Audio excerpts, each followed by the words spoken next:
Hey guys, I just really quickly want to show you how to add the information to the data table if you're going to do the graphing on Google Sheets. So I want to just quickly go through that real quick for you, and that way on the Analyzing Ecological Relationships assignment. So here we go.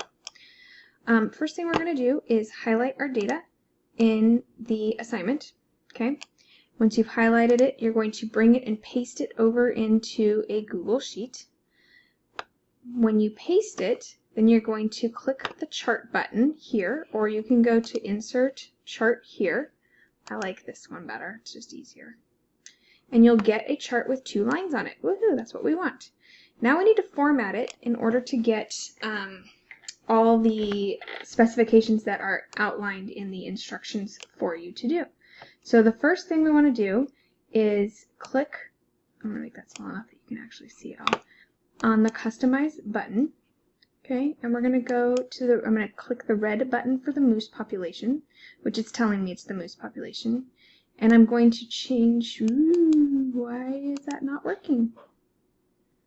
Right axis? There we go. Switch it to the right axis, okay?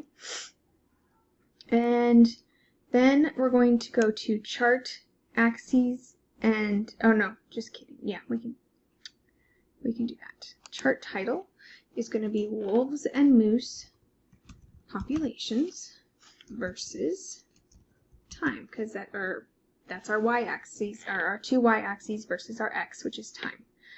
And then we're going to change this to our vertical axis, which is going to be our wolf population on that side. And then you're going to click it again to go to right, and this will be our moose population.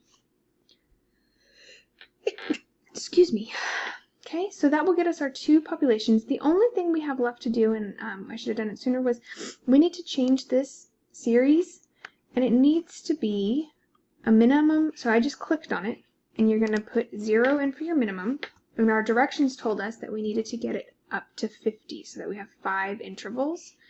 And once I do that, I have year, I have my title or my labels, I have the correct number of intervals, I have this going by 500s, I have the correct label there, and I have a title and a key. I am all set. Everything that I need is here. So that is all we're going to do. And that's what we're going to do. We're going to copy it and paste it into right here. I'm going to delete this and paste it right there. Okay? So hopefully that answers any questions people are having with this. It's a little challenging. It's different. But I hope that covers everything for everybody. If you have any questions, send me an email, please. Thank you. Bye.